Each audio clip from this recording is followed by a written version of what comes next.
Good morning, everyone. Thank you for joining us today. I'm Dora Muhammad, Congregation Engagement Director at the Virginia Interfaith Center for Public Policy. This is our fourth and final 2021 virtual chat, delving into faith, race, and truth. And joining me this morning is my brother, Peter Landeros. He is the Mid-Atlantic Director for the American Indian Movement. So very happy that he's able to join us this morning. And Peter, I generally, when I start this off, before delving into sort of my reflections and my thoughts, wanted to give you an opportunity to just set the tone for the meeting in any way that you are comfortable, any way personal to you, just some words that you want to share. It could be a song. I've had one Swami chant. So whatever you feel comfortable, just to set the tone as before we delve into the conversation. Well, just you heard her say, I'm Peter Landeros. I am the Director of American Indian Movement in Maryland, DC, Pennsylvania, Virginia area. I want to start this off with a land acknowledgement. I am in Bowie, Maryland at work right now. And the land I'm standing on is Piscataway land. I want to give thanks to their people for allowing me and the privilege to be on their land, and give thanks to their chief, Mark Tyak, and take it from there. No, I thank you for that, and we honor them. And in fact, it goes really into one of the first things. Of course, we know this is the day celebrated as Thanksgiving. And so as advocates at the Virginia Interfaith Center, we had a lot of internal discussions, and it's evolved each year. And so as we were talking about this year, sort of what will we present, what will we share? One of the articles that we shared this week was from the current chairman from the tribe that has been sort of mythologized, created the myth around for Thanksgiving. And please correct me if I pronounce it wrong, but it's the Mashpee Wampanoag. Yes, And Mashpee so, Wampanoag. yes. And so I want to start with his quote because he was asked sort of, what are your thoughts about Thanksgiving? And it was an article that I absolutely love the title. And it's like he said, we're not conquered or defeated.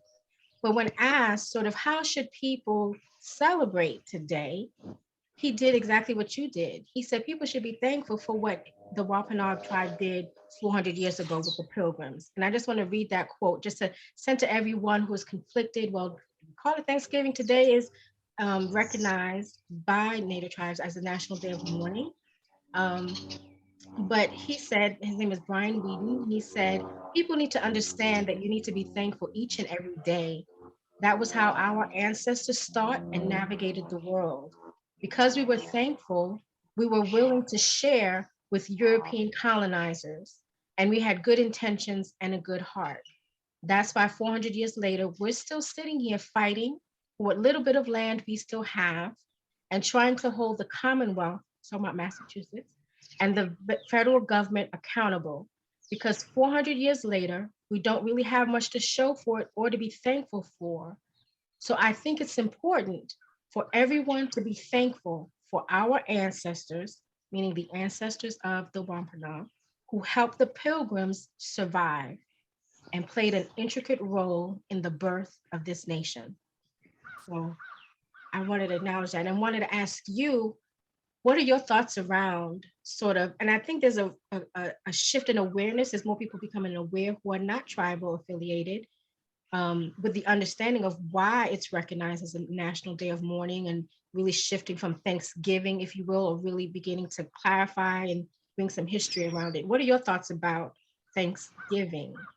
Well, in the case of Thanksgiving, what my family does is we take this opportunity, like you said, to give thanks to everything that we have, everything the Creator's given to us in the past year. We're welcoming in the winter and the change of the season, because without those changes of the seasons, we don't get our crops next year and everything and all that. But when it comes to Thanksgiving itself, I tell people I don't celebrate Thanksgiving. I will not celebrate the murder of my people in any way, shape, or form. And I use the word my people because I am indigenous, even though I'm a Yaqui Indian from Arizona. The Indians here on this East Coast are still my family and still Mhm. part of who I am as a person. Um, what I was told growing up is that the pilgrims, after being helped and everything and all that, would go out and kill villages of native people, Pequots and all that, and then come back with all the stuff that they gathered, all the food and all the skins and all the meat, and they'd have a big celebration. To me, that's not worth having a celebration over. Educate everybody around me to understand that this isn't a time of celebration for us. It is a day of mourning, um, because the villages and the tribes on this coast took the brunt of the genocide that happened in this country. Um, Not that it didn't spread all the way across from East Coast to West Coast. It's just they were the first to get hit.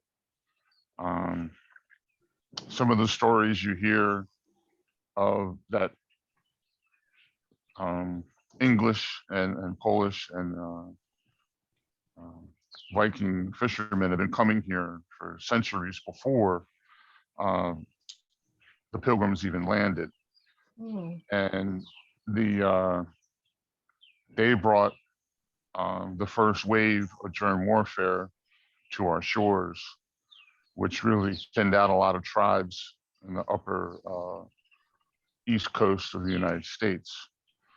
Um, and it's the biggest thing that I tell people is educate yourself on the truth. Mhm. Thanksgiving wasn't a holiday until Abraham Lincoln made it a holiday, Yes. and that's how many decades, centuries later. Mhm. Um, and he is one of the worst presidents when it came to us as indigenous people. Mm. He's ordered the Trail of Tears. The uh, Lakota 39, um, the biggest hanging in the United States history still today, um, because of men going out and having to kill for their food. Mhm. That's a whole nother story to get into at another time. But the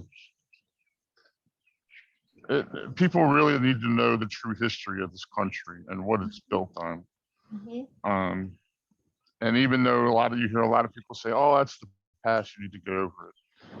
No, we need to make sure it's taught properly, That's it. okay, so that people understand uh, the plight that us as indigenous people have gone through and Mhm. still go through. Mhm. The reservation mentality of Native Americans compared to the Native Americans who live out off the reservation Yes. are two different things. Yes. And it's all has to go back to colonialism. It all has to go back to uh, the taking of our children Mhm. to these so-called schools. We'll get I into call that. them military camps. Yes. That's what they were based on, prison camps. That's how they were designed. And to disregard our history, our true history, Yeah. is a way of ignorance. And as far as I'm concerned, a way when you forget something, you're bound to repeat it. Mm. And it can happen again. So it's just a question on how, when, and where. That's a scary phenomenon. So I want to delve into a couple of things you said. Mm-hmm. So one, definitely when you start talking about history, that is honestly one of the anchors of even why I developed this reflection series, and it's the truth part. because there's Hmm. been intentional misinformation, blotting out of history. And of course, we see the fights now over the whole critical race theory here in Virginia and just everything. And I heard, um, I believe it was on one of the news shows, and they were talking about how because the violence and the blood bath of the civil rights movement, like what led up to the civil is never really taught. People don't understand how powerful the non-violent movement of the 60s was. Like they did, because you don't really understand the level of violence and terror that was inflicted on our communities. And I think the same is absolutely true regarding genocide. Like people don't even understand the word genocide and it really applying to American history. And I didn't really delve into it until I started studying international law. And as we study the different things and the form genocide happens in those countries in America, Hmm. and Hmm. for us at the center, it was very important to begin when we start talk about racial equity to not obscure that. That is a part of our statement. And I wanted to ask you from the Native perspective, how do you all frame truth as a concept? Wanting to see and understand, and we've again in each of the series, I've had sort of just different nuances of the power of truth telling, and that is one of the anchors that I believe that has to happen. That people shy away from, people block, people resist, people fight against, people slander about it. And I believe that there's something very central to truth telling, and understanding that truth. And I wanted, from your Native perspective, concept of truth. Well, when it comes to truth, um, the way I was raised is that we only have one thing, and that's our honor. And to speak the truth no matter what, irregardless what it leads to. Because an honorable man has nothing to hide. Um, and if you want to be respected, always speak the truth, irregardless of whether people want to hear it or not. Um, that's just the way I was raised. When it comes to speaking the truth about the past, it's being able to come to recognize what happened and not so much come to grips on it, as people would say, Mhm. but to educate people again so that we don't see this happening again, so that we don't. Uh, let's go back into what you said about, oh, that doesn't happen here. Mhm. Hitler is quoted saying he had his ideas, Yes. what he did to the Jewish people, directly from what happened to us as indigenous people. So you can't, you have to look back at history and learn from it. If you don't learn from it, you're bound to repeat it. Um, and there's certain parts of history we shouldn't have to repeat. Mhm. You're we lost billions of people in the genocide in this country Mhm. of Native Americans, Right. And that's real. That's not imaginary. That's real. right? And not to downplay the Holocaust that happened to the Jews or anything like that, but if the reason why it's taught in history books is because they're white That's it. and their uh, affluence in the community when it comes to property owners, when it comes to Mhm. being in government and everything and all that. Right. And, we don't have enough people of color in the upper part of the government or that own enough businesses to really influence that. And that's one of the things that needs to change. So And here's I, I another. never, Go ahead. I never want to talk down about another race or culture. Mhm. Um, but to bring this up the way that I am, I don't feel like I am talking down about them. No. I'm trying to draw a parallel between the two. Mhm. Um, because I try to consider myself a non-racial person when it comes to anything. I don't see color. I see a human being standing in front of me, Mhm. Mhm. irregardless. And it is your attitude towards me, your disposition towards me, that whether I like you or not, Mhm. that's what dictates it to me, not the color of somebody's skin. Because in the Native American culture, Mhm. we have people lighter skin color than I am and Mhm. a lot darker skin color than I am, Yes. depending on where at in this country they're originally from. Yes. So it the truth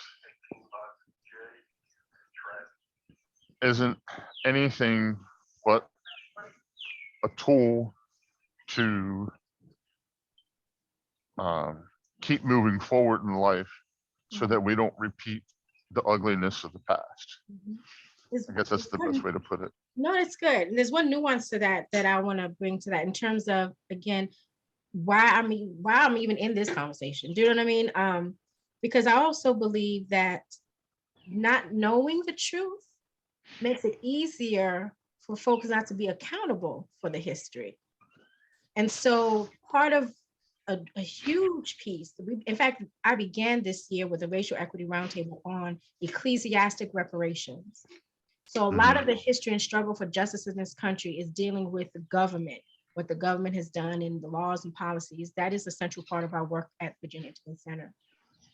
But for our racial equity work, we nuanced it very intentionally and began focusing on what is the responsibility of the church, of faith institutions in this. And so you touched on it earlier, so I'm going to delve into that. Um, how we bring that out. There's other ways to do it. There's multiple ways to do it. We've centered on the boarding school system in the U.S. because again, people know about what happens in other countries. You know, people know what's the boarding school system in Canada, in Australia, but they don't talk about the boarding school system that was here in the U.S. And so there's a resource that we're developing that will, because it's again, part of it is a lot of the documents were destroyed so that the history couldn't be preserved and told. And so there's a lot of intentional work to really reclaim that narrative, reclaim that history and the facts, that the fact that there were denominations, Christian denominations in the US that were given authority by the government or they had their independent school system that basically kidnapped Indian children from their families on reservations and put them in boarding schools. And the torture and the abuse in all forms that occurred. There was over this summer we did a film series on our different issues and the discussions that followed. And the film that we chose for racial equity was End of the Line: The Women at Standing Rock, and it profiled the women that were leaders for the Standing Rock reservation protests. And the director shared with me how, as part of that conversation, when the women were talking about their history in their personal experiences in the boarding schools, that the industry was telling her, don't include that in the film. Don't tell that story. And she was adamant that no, we're going to tell this story.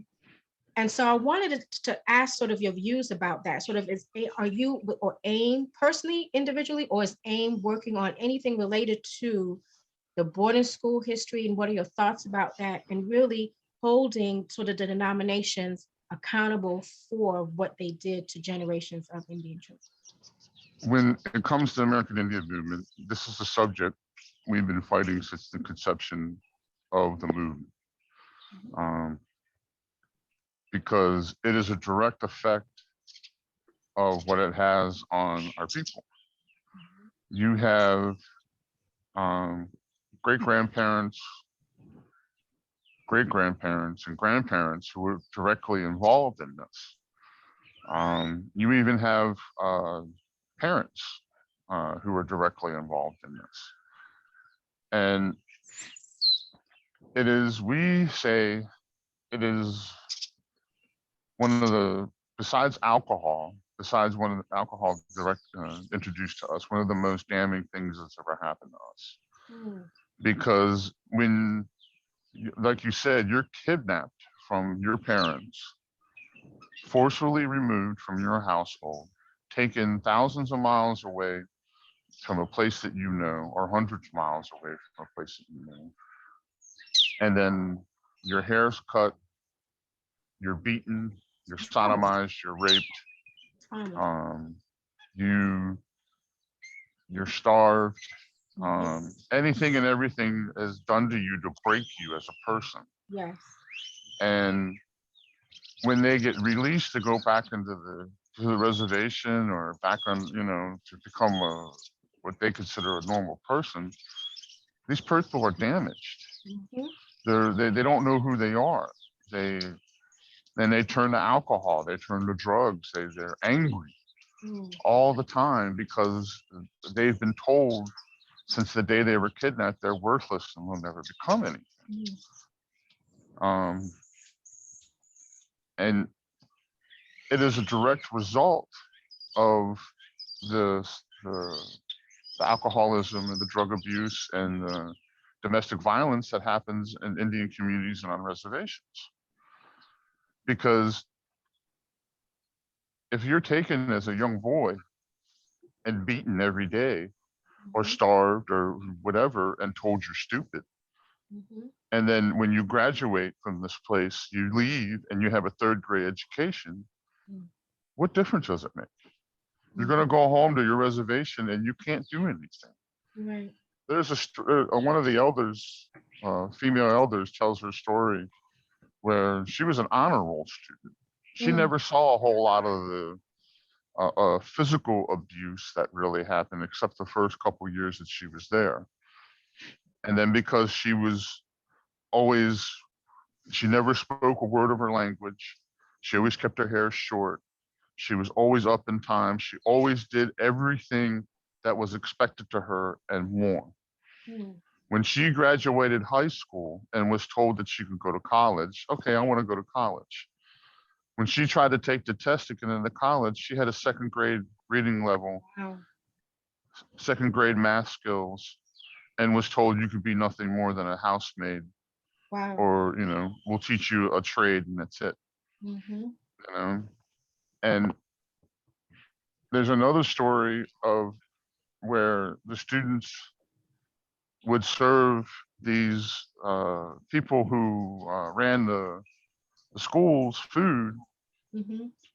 and they would get none of it.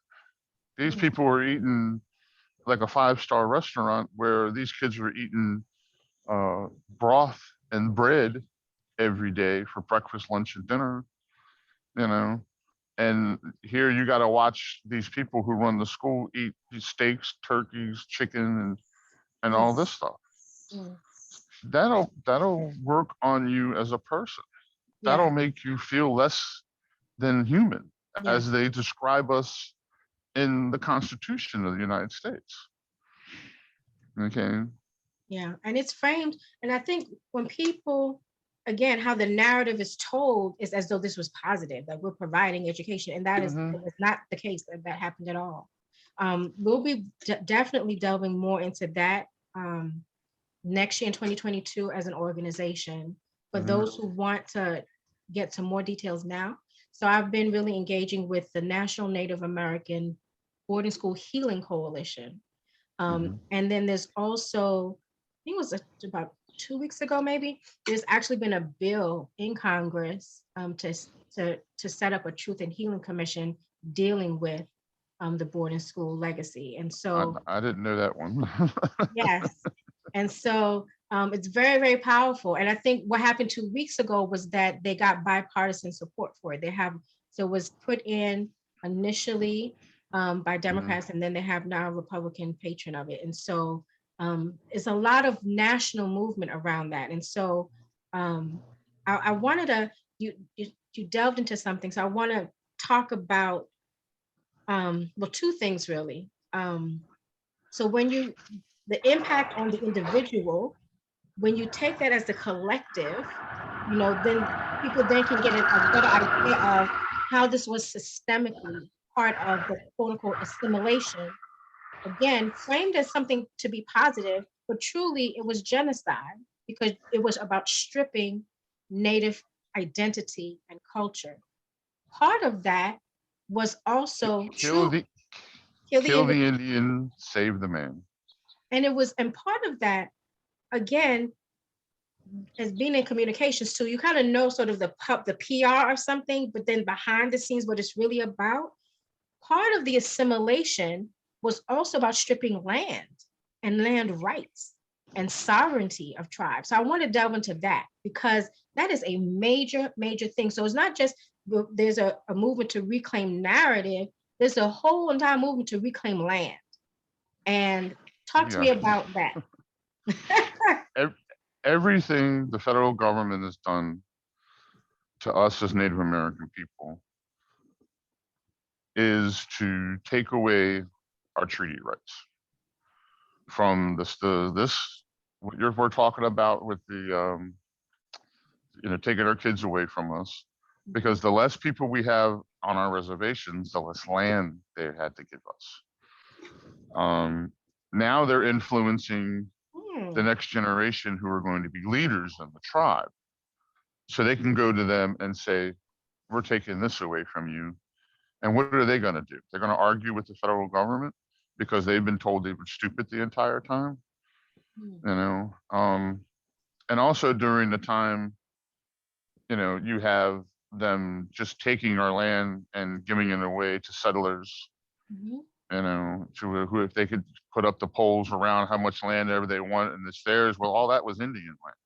All Yes. that was agreed to as reservation land, and all of a sudden, oh no, you can't have it anymore. Mhm. You know, um, And so, and go ahead. it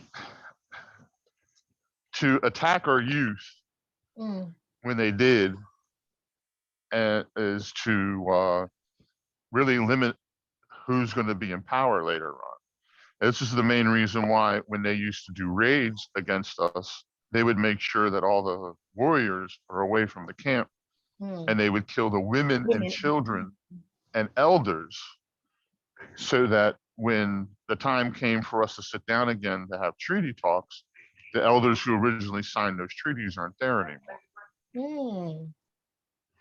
Okay, there is there was a method to their madness. Mhm. Okay, um, but when you take the coward's way out, as they did in killing children and women and elders, and then they glorify it by rewarding their soldiers, the Medal of Honor and all this stuff. Um, it's when they did the massacre at Wounded Knee Yes. and left the bodies sit there for days, Mm. frozen in the fields. Mhm. It was done on purpose, as far Yes, as it I'm was. concerned, Yes, it was. to show all other nations that this is what's going to happen to you if you don't do what we tell you to do. Mhm. Some of us listened, some of us didn't listen.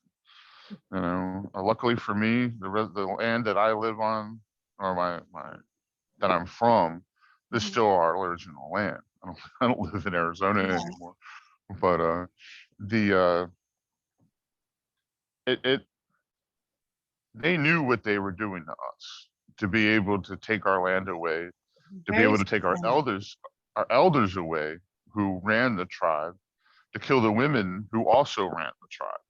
And that's Okay. interesting because people think as though, oh, it was just like sort of natural selection that happened and like almost like dinosaurs. Well, they're not here anymore. No, it was very strategic, very military, plotted out, intentional, planned, and modified over the decades. Yes. Absolutely. In fact, when you said something, it struck me. I had read about when you said how the less um, people that you have on the reservations, the less land that they need to give. And I thought, well, Jesus, there was something I read about an actual relocation program. Again, Hmm.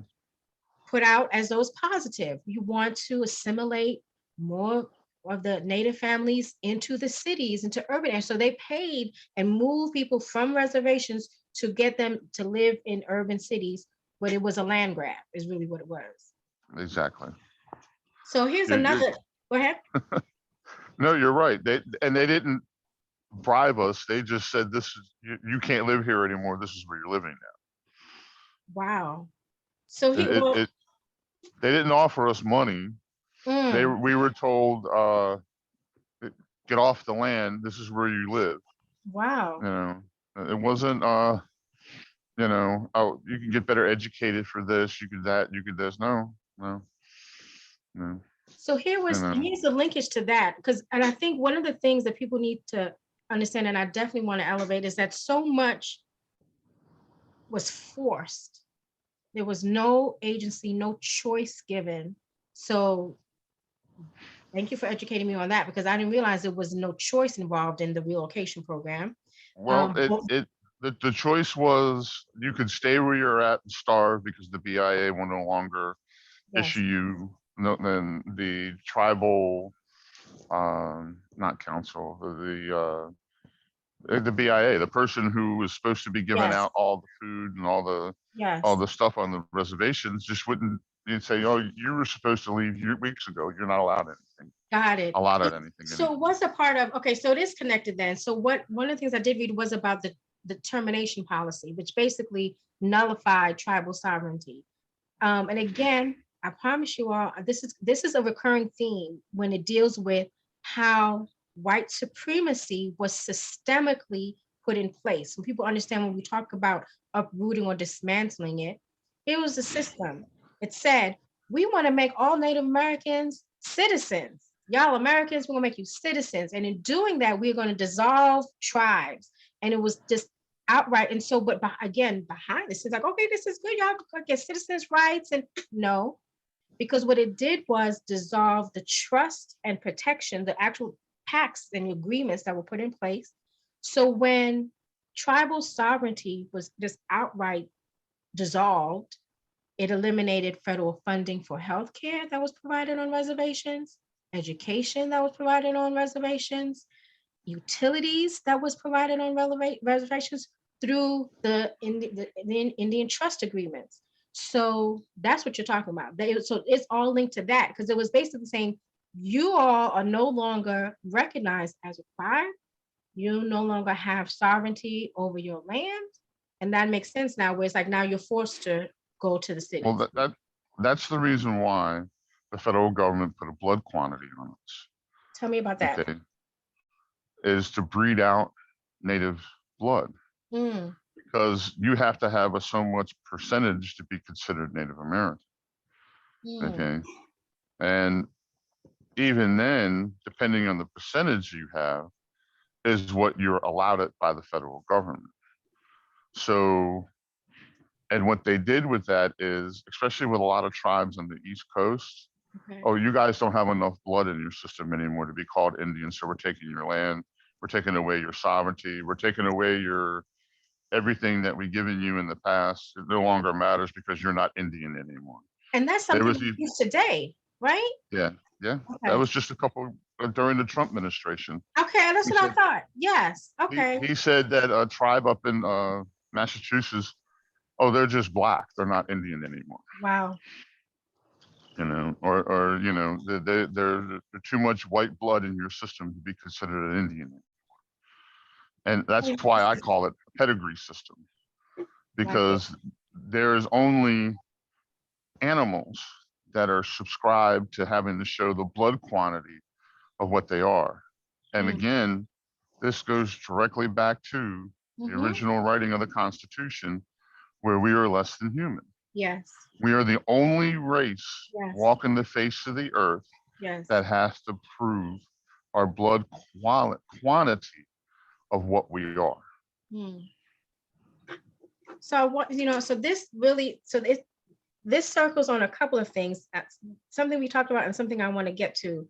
So one, this is also part of the reason why truth telling is so frowned upon in a sense, because it then makes you um, understand really sort of what is your role today to change this, because then it's because you can talk about that and think, oh, this happened centuries ago. But no, when Mhm. you understand that what's happening today is linked to, is a direct new formation, a transfiguration is what I call it. White supremacy transfigures in every generation. And that is what this is linked to. But you talked about something that I definitely want to uplift in this conversation. And it is, you mentioned it in the beginning when you opened up.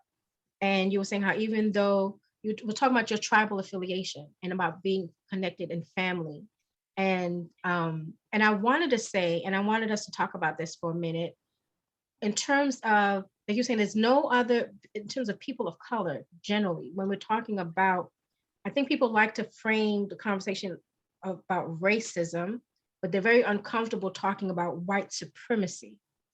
And that is the, to me, the racial thread throughout the fights for justice throughout the centuries in this country. Mhm. And so, and it connects us as family. So when I opened up and called you brother, it is because of that.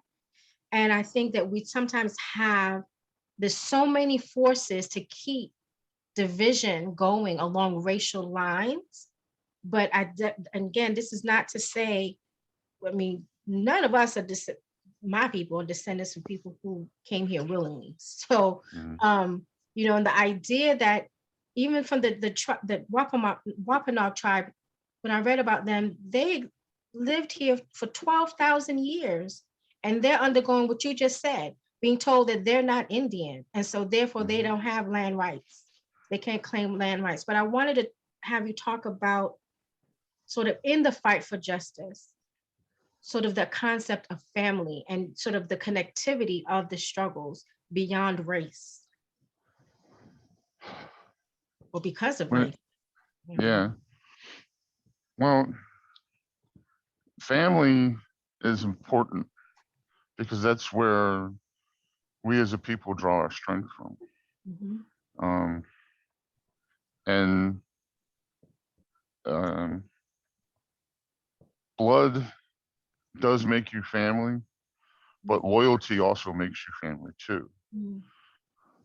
Your actions towards a community they can welcome you in and treat you as the same.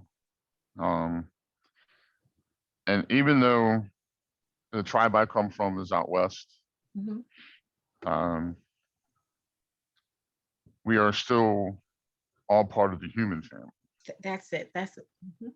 That's it. And even though the tribes out here look little to nothing like me, Mhm. or have little to nothing traditional wise like I do, Mhm. okay, that doesn't mean that they don't exist. That doesn't mean that they're not people. That doesn't mean they don't have rights. Mhm. Um, I am humble enough to say that it is an honor to live on Piscataway land, Mhm. okay, because they cultivated this land for centuries before the English and the French ever came, and the Dutch. um, but it all has to go back to not just what's right for the people, Mhm. but what's right for the planet and what's best for us, because we consider the earth our mother, Yes. because she is the giver of life. Mhm. It is the trees, it is the air, it is the animals, it is the swimming, it is the crawling, it is the winged ones that we have to consider part of family too and give respect to. Mhm. Because without them, we don't exist. Yes. We can rip every tree out of the ground and there's no oxygen. We die. Mhm. We can kill every river and there's no water to drink. We die. It's all connected. Mhm. Okay. We are all connected in one way or another, whether people realize it or not, and or want to realize it or not. Right. Right. And when it comes to justice, Mhm. to have justice for my people would be to, even if it's just to show the respect that what we talk about happened. Mhm. Um, I don't ever see the federal government recognizing the original treaties written It's like over because 500 that they broke. they've never honored one of them. Mhm. Because there wouldn't be an inch of this land that would belong to the federal government. Correct. Um, it would all come back to us as Native American people. Correct. and to be under our rules, our laws, and not the federal government's. Mhm. Um, Yeah, and that's a bitter pill for to colonists to accept. talk about money, given to us because of what happened, how do you put a dollar sign on the extinction of people? Mm. How do you put a dollar sign Mhm. on physically Oh, terrorizing oh, young kids to the point to where they think they're nothing for the rest of their lives? How do you put a dollar sign on the land that they've destroyed in the name of science, when it comes to strip mining and killing the rivers and everything and all that? So to yeah. me, there is no dollar sign Oh my God, I'm trying to find worth it. that. It, but what they could do is say, yes, the federal government at that time was responsible for what happened. And yes, we never recognized any of the treaties, but what can we do from this point forward to continue to move forward as a people, whether we're white, black, purple, red, or orange? Okay. Which means honoring each other, regardless of your race, creed, or color. So, I can call you sister, Mhm. regardless of whether you're Buddhist or whatever Yeah. your religion may be. Mhm. What difference does it make? You're still a human, a person of the human family. Mhm. So I can't see putting a dollar sign on certain things Mhm.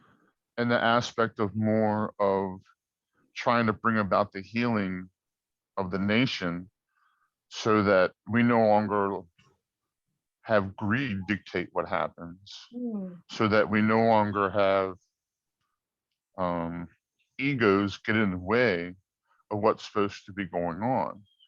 Because we as a people, my people, the Native Americans, the indigenous people of this continent, the true people who were chiefs and all that, always put the people first, Mm. not the money that goes in their Money. pocket, not the fame and fortune that they want to get from it, not being well known throughout the country or whatever. It's what should be done is what's best for the people, irregardless of whether you're a Republican, a Democrat, independent, whether you're Christian, Buddhist, uh, Mhm. Islam, whatever your religion may be, what Mhm. is best for the people. I do want to touch on that idea again, being a faith-based advocacy organization, as we begin to do this work and be very intentional and uh, respectful as we try to develop and cultivate relationships with the Native communities here in Virginia. Um, Paul through R's and Robert. uh-oh, having the I'm good. history, I appreciate you on work. I appreciate the time. Yes. Uh, totally fine.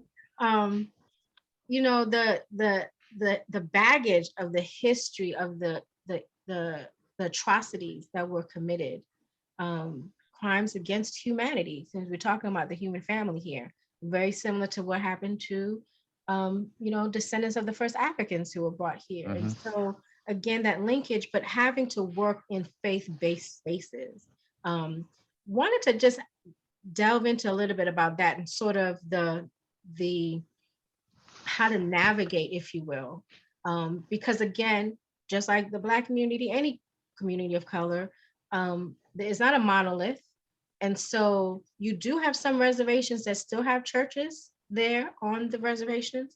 And then you have people who don't want to have anything to do with the Christian church or faith in that sense. And I think people also really don't have a concept and understanding that of Native faith and spiritual life and spiritual beliefs. And so I just wanted sort of, and it's a lot, so we're not going to get it in this conversation, but wanted to Right. touch on, just You have how. to navigate that space of faith, engaging with Native communities? And when it comes to engaging in Native communities, what you have to remember is that we have respect for all things. Okay. The leaves that are laying on the ground are the trees that drop those leaves. We have respect for those, for the ants, for the things that live under the ground, things that live in the rivers.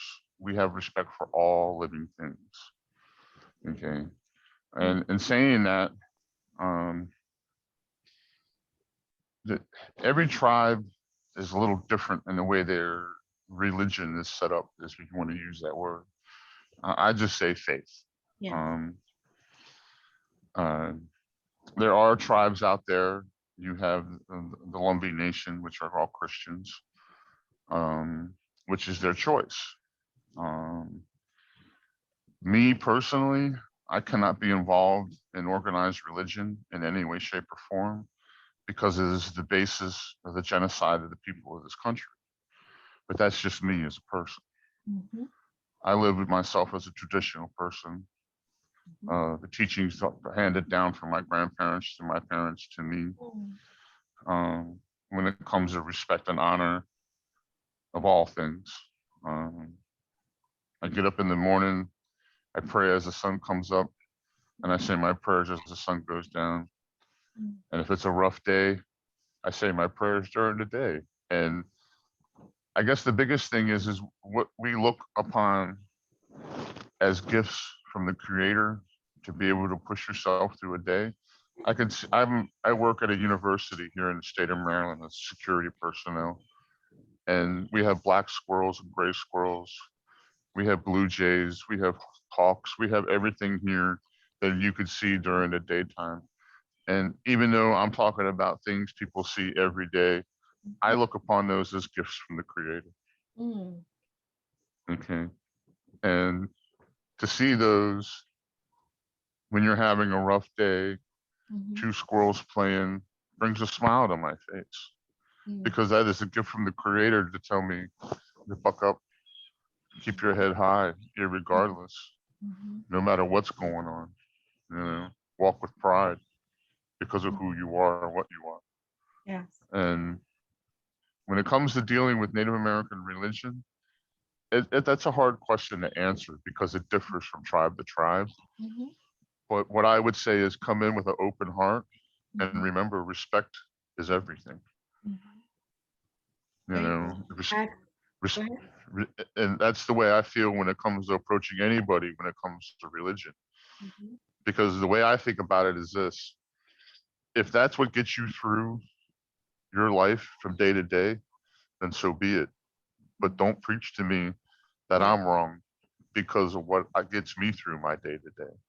Because all in the end of the day, all religions pray to God. Just because the dialect I use is different than you. That's right. Because I choose to call God a different name doesn't mean I'm wrong. And that's where organized religion, in my opinion, is wrong on what they do.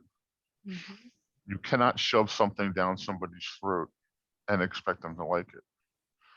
And that's what they do. That's what they try to do to us. That is exactly. From the Spanish when it comes to Catholicism to the English when it came to Christianity, and the same thing with the French. They were Catholic too.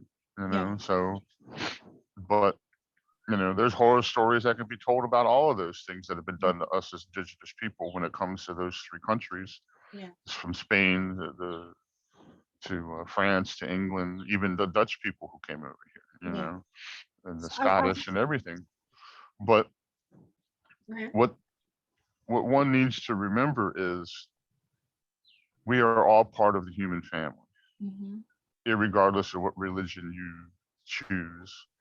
And we need to start treating each other with the respect that we all deserve and not look down upon somebody because of the color of their skin or where they live, or because they may be having a harder time than you are at this point in time in life. Yes. So there's a nuance I want to delve into a little bit, and connect it to sort of the closing thoughts. I'd read one of the, um, which I hadn't known before. I knew about it. One of the major actions that AIM did in the 70s was the longest walk. Maybe it was 19, maybe it was prior to 70, end of the 60s. And it was a walk from San Francisco to DC that took 5 months. And it was to raise awareness about some of the bills and the That, policies in Congress. oh yeah, that walk did a lot for us as people. The original one in 78, 79. Okay. That's what actually got us our Freedom of Religion Act passed, because we didn't have freedom of Mhm. religion until then. Mhm. And we've done longest walks since then Yes. to bring, to try to bring awareness to different subjects and different things that are going on in the Indian community. We have Mhm. one planned coming up for next summer for Leonard Peltier, the longest Nice. political prisoner ever to serve Yes. anywhere in this world. Um, and AIM started as an organization to fight for um, against police brutality and human rights in Minneapolis, St. Paul area, and grew to a worldwide organization to stand up for the rights of indigenous people everywhere. Um, uh, November 20th, we celebrated the takeover of Alcatraz Island, which Yeah. started the walk, which started the whole push for us to be recognized that we're still here, that we're still viable people in this country, Mhm. that we still exist, and as a reminder that without us, the English settlers, the French settlers, and the Spanish conquistadors wouldn't be around if it wasn't Mhm. for us. Mhm. Okay, we could have. I see cartoon pictures on Facebook and Instagram and all this stuff of we're not accepting illegals in today, dated back that far. Imagine if we'd have killed off the English when they first got here. Mhm. How different would things be if we Mhm. did the same thing to the French and the Spanish? But Mhm. we didn't, because we're not a warrior Yes. based people. We're an honor based people. We Mhm. are warriors. Don't get me wrong. Yes. Don't get We that could stand twisted. and fight. We Yes. have fought in every single war of this country Mhm. and never recognized in that either. Mm. Okay. Interesting. So it is our Navajo code talkers that saved this country in World War II. And that is forgotten. Mhm. So not to brag or boast about what people could do and can't do, because that's not what this is about. This is about honoring each other, Mhm. regardless of whether you think the same way as I do. This Mhm. is about coming together as one so that we can stop poverty, so that we can stop children starving in the streets and on reservations and anywhere in the world. Yes. Because as much money as we put into the Afghan war, we could have stopped poverty. We Mhm. could have had every single veteran in a house. We could feed every single child in the United States. Mhm. There's no reason for people to live in third world housing in the middle of cities and on reservation, because we have the money as a Yes. country. It's just we don't delegate it to the right places. I think that's why the longest walk back then, and I'm loving that you're going to do a new one next year. Um, why it raised the consciousness so much, in what you're talking about, because if you, I mean, because that's the span of the entire country. And so Hmm. who does not connect to the issue? So as you think of the progression of the 5 months, every place it went through, people saw themselves in what you Hmm. were fighting for in AIM, and with AIM, and the support and the connectivity grew from there. And what touched me was, or like pricked me, like, wait, something else was happening here, was when Dennis Banks, one of the founders of AIM, who organized the longest walk, shared that the walk was spiritual. He said it was a spiritual walk. And I thought, certainly perhaps for the people who were walking, but also perhaps for the people who were watching and observing and learning as a result of the walk and connecting. Um, and so definitely want to know about the walk you're doing, but wanted to give you a moment to talk about what your work is currently at AIM here in the Mid-Atlantic region. Sort of what are things that you all are doing that we We can connect to. right, right. We're involved in quite a few things. There's 3 cemeteries in Northern Virginia that have been desecrated that date back since pre-Civil War that have Native American and slave and free slave graves um, that we're trying to get saved, and because they just want to put houses on top of them, Mm, and that's wrong. We're bringing the fight to about this thing with the boarding schools to the federal government. okay. We're involved in still involved in fighting against mascots in colleges and high schools and NFL and hockey and baseball. All Um, sports. Mm, we're still fighting for water rights to stop um, building of these pipelines that ship oil across the country in Pennsylvania and North Carolina, Virginia area. Um, we're still involved in getting people recognized that we're still here, that we still exist. A couple weeks ago, um,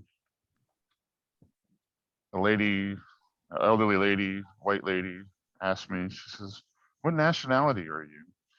I said, "I'm Native American, man." She says, "No, you're not. They don't exist anymore." oh, wow. And to get that frame of mind to change, here it is, 2021, and I'm told that I don't exist. Mm, Um, that's and incredibly ridiculous. it's a frame of mind that people have that needs to be changed. Mhm. And oh, I can't forget this one: the murdered and missing women. Thank you.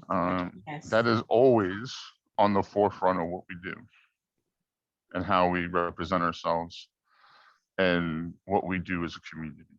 Okay. Very good. So before we go, thank you for this. I'm going to ask you to sort of um, close out again as you did in the beginning, but I wanted to, there's something that I read that I wanted to share as well. And it Mhm. touches on how what you said in the very beginning of when you talked about sort of how you live out your faith. And I loved it. And you were talking about how acknowledging the gifts from the creator that allow you to get through the day. And this is exactly what this blessing is says. And I wanted to share it with folks. May the sun is an Apache blessing. May the sun bring you new energy by day. May the moon softly restore you by night. May the rain wash away your worries. May the breeze blow new strength into your being. May you walk gently through the world and know its beauty all the days of your life. That was absolutely Oh, beautiful when I read it. yes, it is.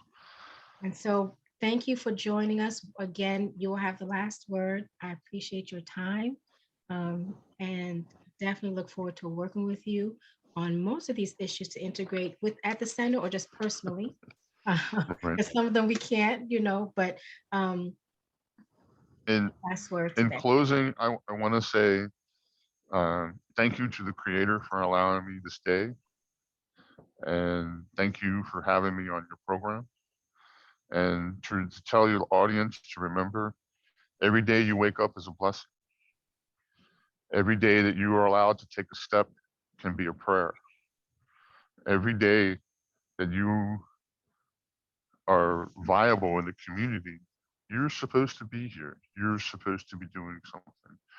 And we as the human family need to get back to respecting one another for who we are and what we are, and not the color of our skin, not where we live, not my economical background or your economical background.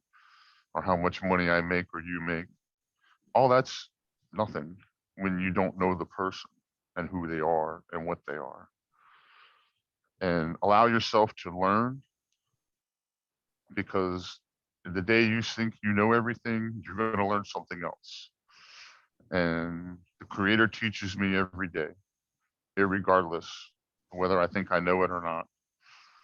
And I look upon everything I do from a day-to-day basis as a blessing. And I hope everyone else can too. Thank you. Hope. Thank you. Mhm.